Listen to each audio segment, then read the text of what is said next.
காஞ்சிபுரம் வில்வநாதீஸ்வரர் ஆலயத்தில் 19ஆம் ஆண்டு கார்த்திகை சோமவார விழாவில் சண்முக பிரியா அவர்களின் ஆன்மீக இன்னிசை நிகழ்ச்சி நடைபெற்றது. காஞ்சிபுரம் பிள்ளையார்பாளையம் பகுதியில் அமைந்துள்ள பழமை வாய்ந்த அருள்மிகு வில்வநாதீஸ்வரர் ஆலயத்தில் 19ஆம் ஆண்டு கார்த்திகை சோமவார விழா விமர்சையாக நடைபெற்றது.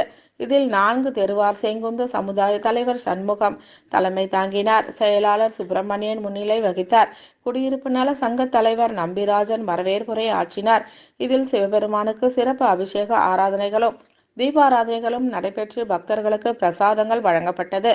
இதில் தேவார இசை கலைமணி சண்முக பிரியராகவன் அவர்களின் ஆன்மீக இசை கச்சேரி நடைபெற்றது. இதில் ஏராளமான பக்தர்கள் கலந்து கொண்டு விழாவினை சிறப்பித்தனர். கலந்து கொண்ட அனைவருக்கும் 4 தெருவார் தோப்பு குடியிருப்போர் நல சங்கத்தின் செயலாளர் ஏகாம்பரம் நன்றிகளை தெரிவித்தார்.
காரணமாக வந்து